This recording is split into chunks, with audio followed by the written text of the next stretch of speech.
Hello, my name is Marianne and I'm an alcoholic. I'd like to welcome you to Recovery in Action, Life on Life's Terms. This is an open meeting of Alcoholics Anonymous. We're glad you're all here, especially newcomers, in keeping with our singleness of purpose and our third tradition, which states that the only requirement for AA membership is a desire to stop drinking. We ask that all who participate confine their discussions to their problems with alcohol.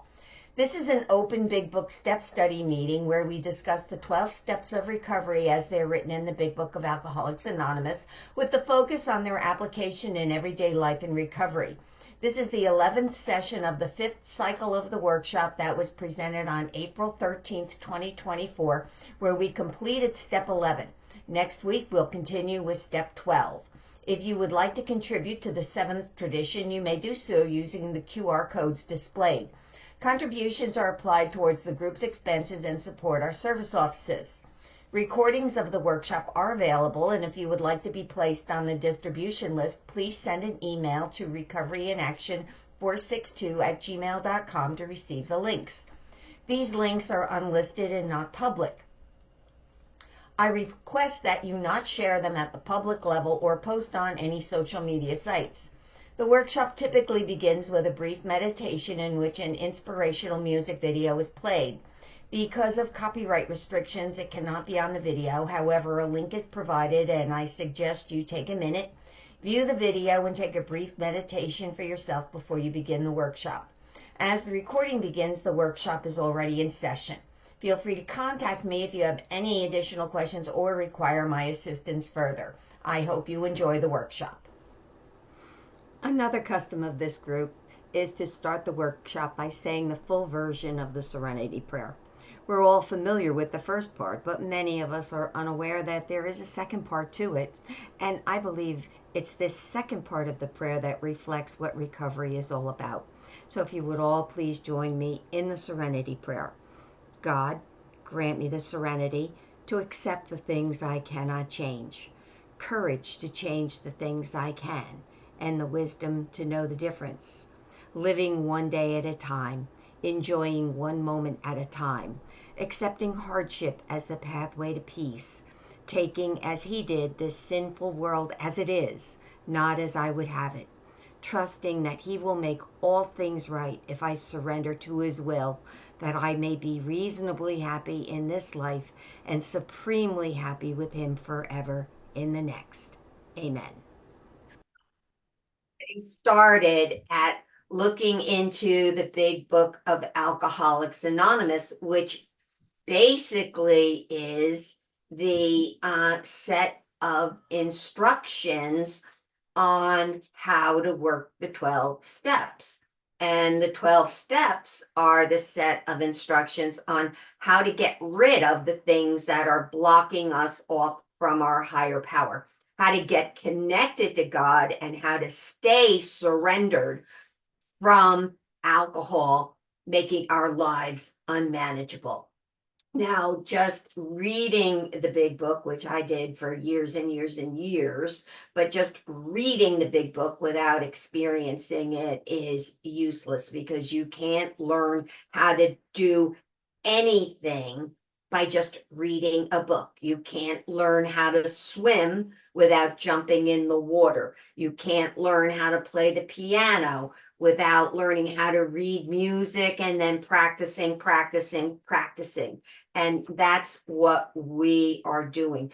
We can't learn how to live spiritually by just reading this book.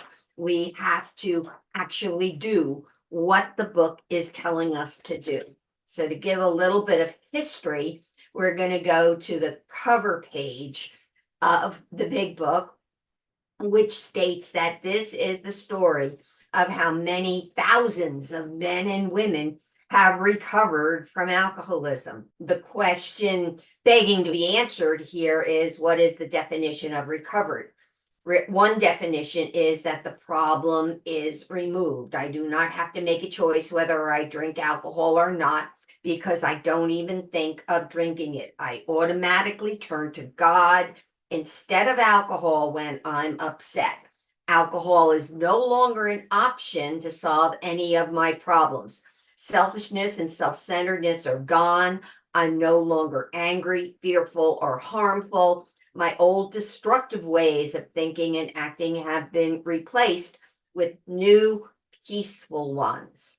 So then we look at the 10th step promise, which gives us another definition from page 84 of the big book. This has now become a way of life. And this is the 10th step promise, which I absolutely love. There's lots of promises in the book. There's not just the 9th step promise, but the 10th step promise is, and we have ceased fighting anything or anyone, even alcohol. For by this time, sanity will have returned. We will seldom be interested in liquor. If tempted, we recoil from it as from a hot flame. We react sanely and normally, and we will find that this has happened automatically. We will see that our new attitude toward liquor has been given us without any thought or effort on our part. It just comes, and that's the miracle of it. We're not fighting it, neither are we avoiding temptation. We feel as though we've been placed in a position of neutrality, safe and protected. We've not even sworn off. Instead, the problem has been removed. It does not exist for us. We're neither cocky nor are we afraid. That's our experience, and that's how we react so long as we keep in fit spiritual condition. To go a little bit deeper into the definition of recovered, if we go to page 27 of the big book, it defines recovered as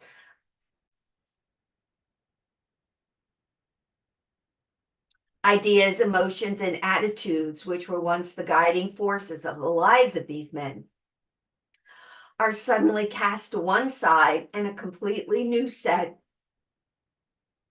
of conceptions and motives begin to dominate them.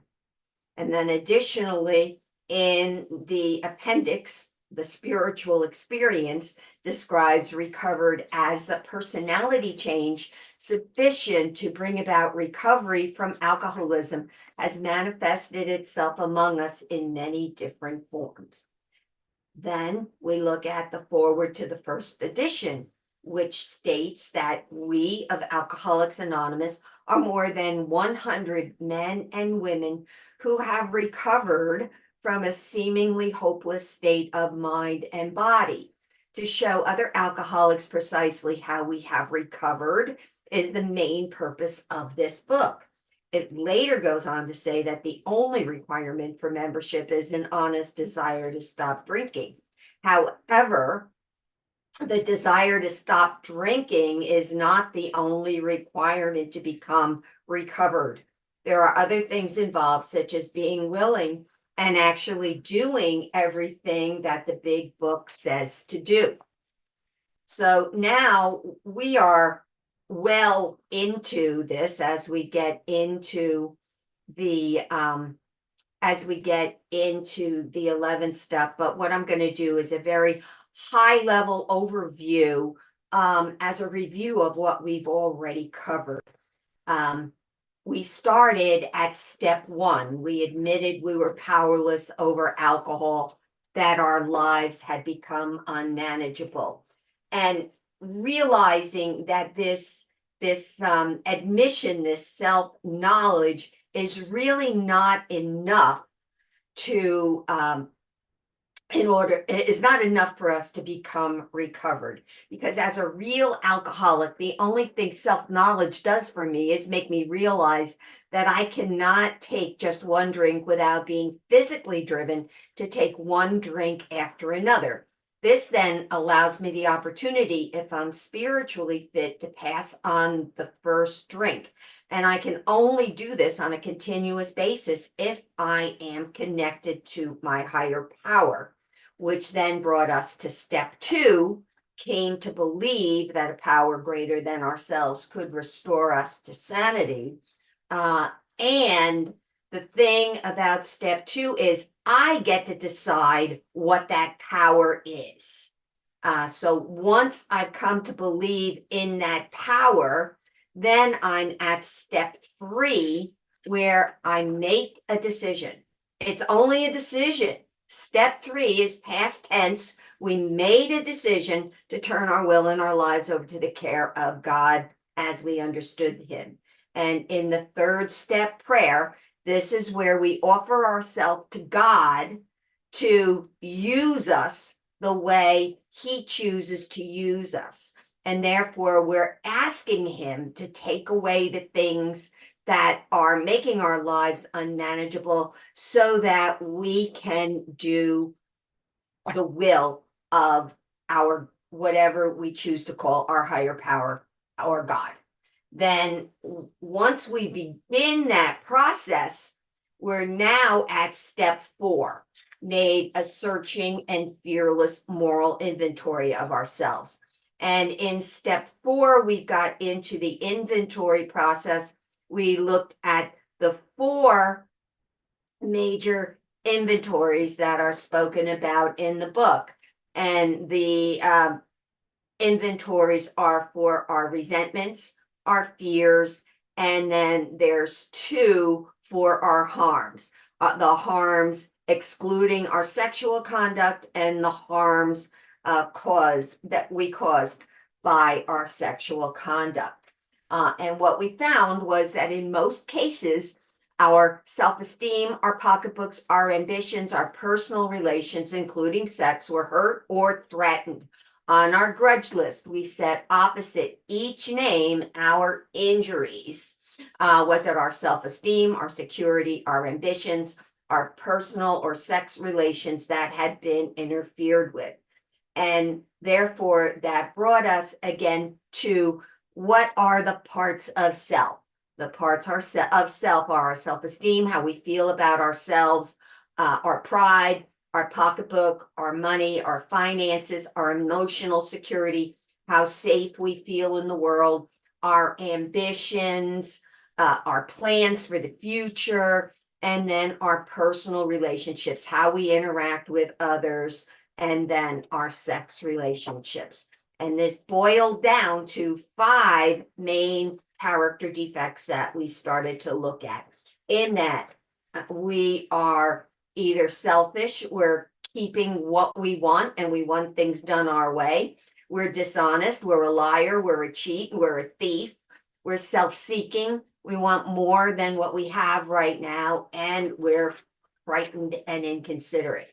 Then we boiled each of these down a little bit further and we added a list of some additional character defects which branch off of that. And we list those specific character defects because once we get to the 7th, step 6 and 7, it states that we're ready to let God remove from us all things which we admitted are objectionable, and every single defect of character which stands in the way of our usefulness to Him and our fellows. So while every character defect falls within the 5 major categories or a combination of them, it's better to be more specific. So, for example, people pleasing is really being dishonest, self-seeking, and frightened all at the same time. But people pleasing gives a more accurate description of what I'm actually doing. And then this brought us now to step 5, where we sat down with our sponsors and we went over these character defects and admitted to God, to ourselves, and to another human being the exact nature of our wrongs. And again, these are our character defects, what all of our character defects. Now, once we've gone through and we've spoken about them, then we're at step 6. We're entirely ready to have God remove all these defects of character. We ask God to remove them. And then we get to step 7, where we actually humbly ask God to do that. We ask God to remove our shortcomings. And this is the 7th step prayer, where we basically say, okay, God, I am now willing that you should have all of me, the good and the bad. And I pray that you now remove from me every single defective character which stands in the way of my usefulness to you and my fellows. Grant me the strength as I go out from here to do your bidding. So what I'm basically saying now, okay, God, we've identified what my character defects are. Please take them.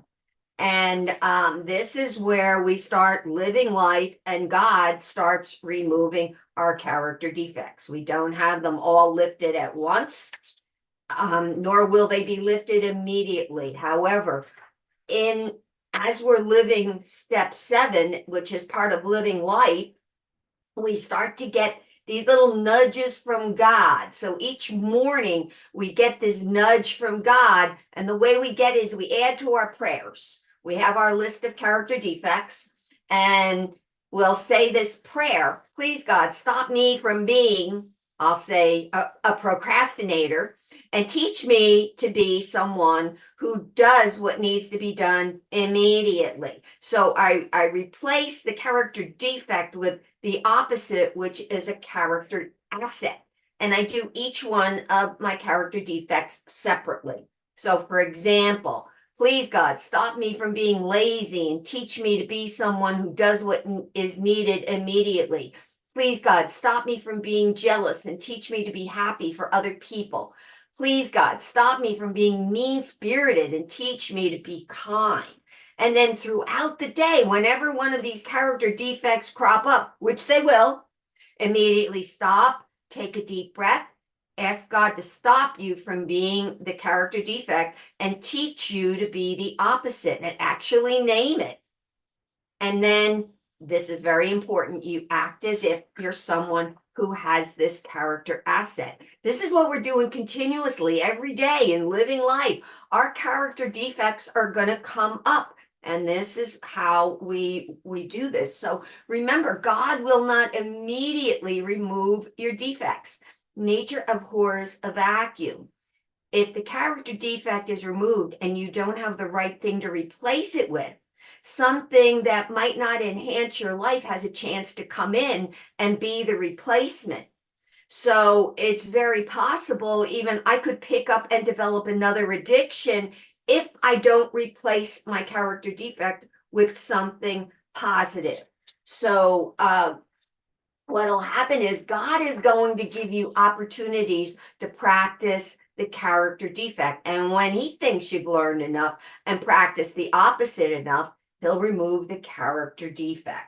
Now, step 7 and the use of step 7 in step 10 is where the remaining character defects get removed. As we practice the opposite over time, we'll find that we've changed. To elaborate on that a little bit, we live our lives shaped by our habits, and a habit is a past action that's repeated over and over and over again to the point where it becomes automatic. Now, because our fight or flight response gets triggered so easily, our character defects have been repeated so often that they are our automatic unconscious response to having a part of ourselves hurt, threatened, or interfered with.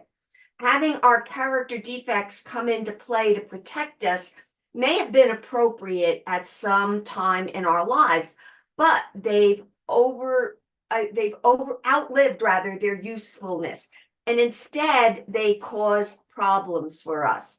And we went through the whole stimulus response model because that's what happens. We react. We learn certain behaviors. For example, when I was a little girl, I learned to be a people pleaser because I had to be a cute little girl who was happy all the time. And that way I didn't get in trouble with the crazy, violent, alcoholic father that I had. But now as an adult, those things don't work for me anymore. So what we did was we focused on things happen, we separate that stimulus from the response, and we pause. We draw upon the 4 endowments of the human personality, which are self-awareness, imagination, conscience, and independent will. Self-awareness. I know I'm an alcoholic.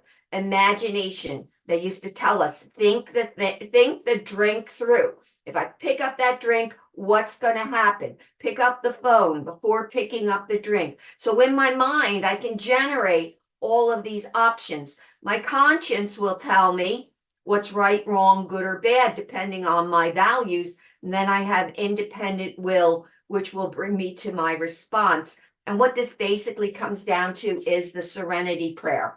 And that I need to know what things I can change, what things I have to accept, and I have to understand the difference between all of them. So when we use step 7 and the use of step 7 and step 10, it teaches us not to react inappropriately to everyday situations that we might misinterpret as threatening. Uh, I've got this, they call it that itty bitty committee that's going around in my head. And that little itty bitty committee is telling me all kinds of stuff when something happens. So I misinterpret everyday situations into being a threat about me. So, therefore, when I'm using step 7, it starts to teach me the things that are unmanageable in my life. And these are the things that upset me and the things I'm afraid of. I have my hand up in a meeting.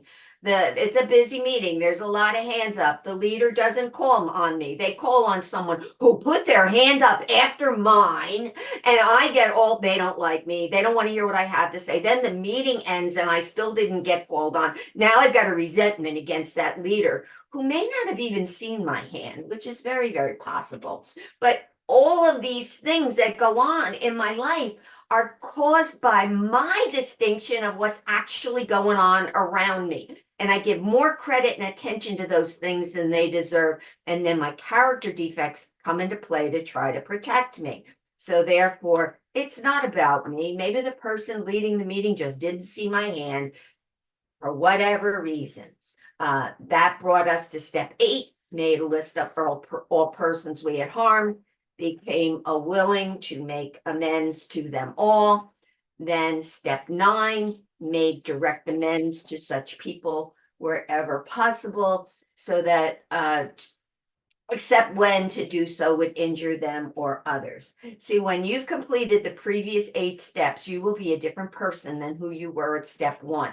Each step gives you the strength to do the next. After doing step 7, some of your character defects will have either been removed or diminished, and you'll have the experience of acting as if you're the opposite. And this is good, because then you'll not react inappropriately or retaliate if any of step 9 doesn't go smoothly.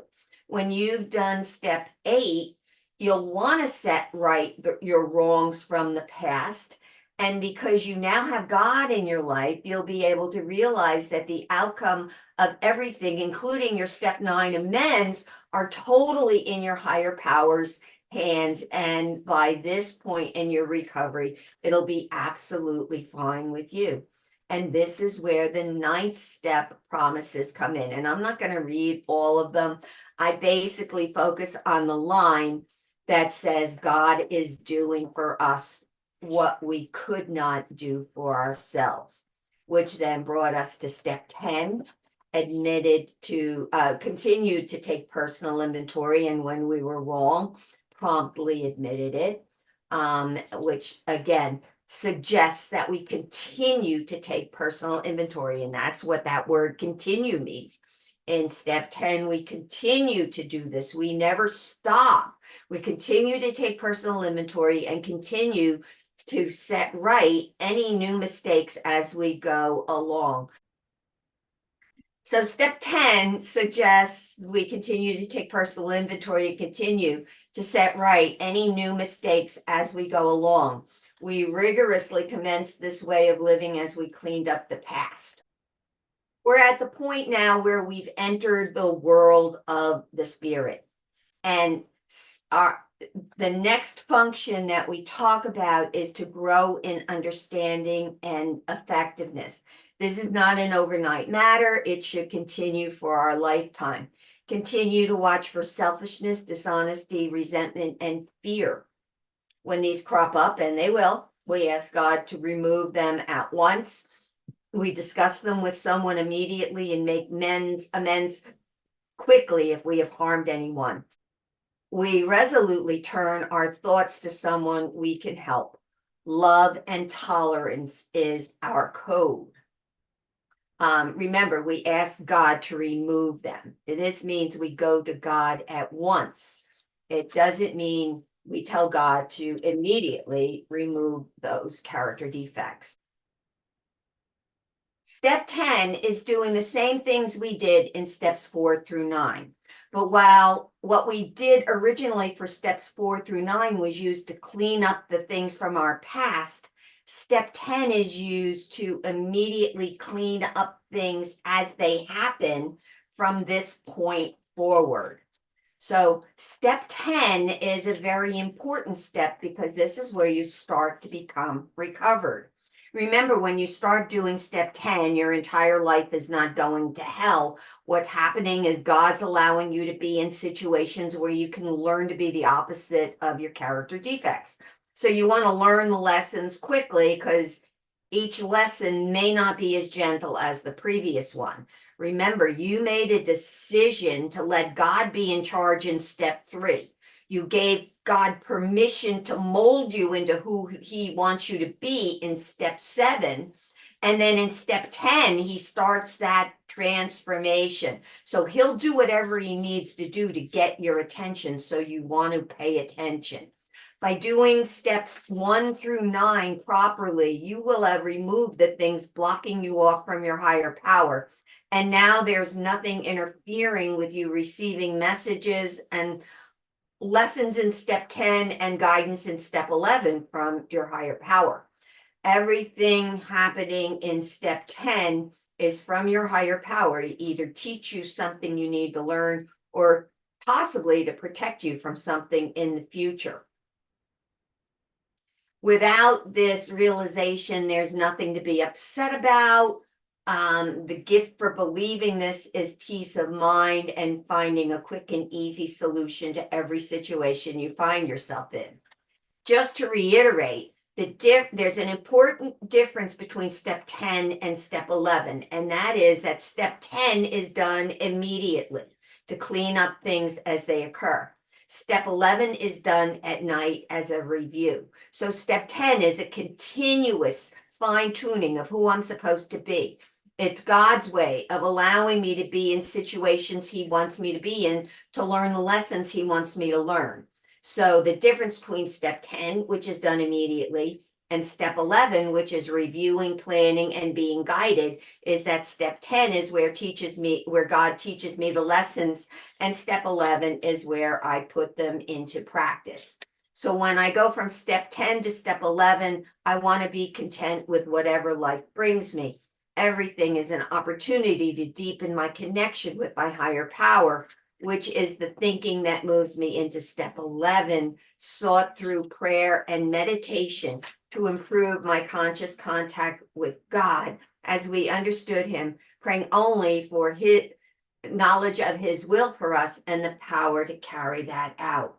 So the next instruction is on page 86, and this is a long one. It states that when we retire at night, we constructively review our day. Were we resentful, selfish, dishonest, or afraid? Do we owe an apology? Have we kept something to ourselves which should be discussed with another person at once? Were we kind and loving towards all? What could we have done better? Were we thinking of ourselves most of the time, or were we thinking about what we could do for others?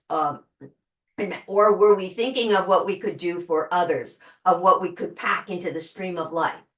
But we must be careful not to drift into worry, remorse, or morbid reflection, for that would diminish our usefulness to others. After making our review, we ask God's forgiveness and require what corrective measures should be taken. On awakening, let us think about the 24 hours ahead. We consider our plans for the day. Before we begin, we ask God to direct our thinking, especially asking that it be divorced from self-pity, dishonest, or self-seeking motives. Under these conditions, we can employ our mental faculties with assurance, for after all, God gave us brains to use. Our thought life will be placed on a much higher plane when our thinking is cleared of wrong motives. In thinking about our day, we may face indecision. We may not be able to determine which course to take. Here we ask God for inspiration, an intuitive thought or decision. We relax and take it easy. We do not struggle. We are often surprised how the right answers come after we've tried this for a while. So this is where in step 11 is where I actually carry out the decision I made in step 3 to turn my will and my life over to the care of God. At step 11, I'm willing to have God run every aspect of my life because based on my own experience in working the previous steps, I've learned that anything God has in store for me is 10 billion times better than anything I could plan for myself. So my prayer life changes in step 11. I stopped telling God what he should do, and instead, I only have 2 prayers. The first one is gratitude. I express my appreciation for everything, and this puts me in a constant state of gratitude. And the second prayer is, please tell me what you want me to do and give me the strength to carry that out. So the instructions for step 11 tell me what to do at night. We constructively review our day. That means I look at what I've done without beating myself up. And I'm looking for the things I might have missed doing a step 10 on. Therefore, what needs to be corrected? What lessons am I supposed to do that day? And then the second part of the instructions tell me what to do each morning. Upon awakening, I make plans on how I'm going to make any needed corrections. I make plans on how to incorporate what I learned yesterday into what I'm going to do today. So what to do during the day is I want to stay connected to my higher power. I want to reconnect as needed and constantly look for his guidance and inspiration. And sometimes we might wonder, well, how do I know if it's God's will or my will? One thing that I know for me is I want to keep in mind that it's never God's will for me to break any of his laws, nor is it his will for me to activate any of my character defects or relapse into drinking. So I don't ever want to do those kinds of things. Now, there is an 11th step prayer. And what I'm going to do, I actually found, you know how much I love music. Well, I actually found a version of the 11th step prayer, which is the prayer of St. Francis. And I'm going to. Thank you so much for your participation. I hope you enjoyed the workshop. And if you have any questions, please feel free to contact me. And now, please join me in our closing prayer, which is St. Faustina's prayer for mercy. Eternal God, in whom mercy is endless and the treasury of compassion inexhaustible, look kindly upon us and increase your mercy in us, that in difficult moments we might not despair nor become despondent, but with great confidence submit ourselves to your holy will, which is love and mercy itself. Amen.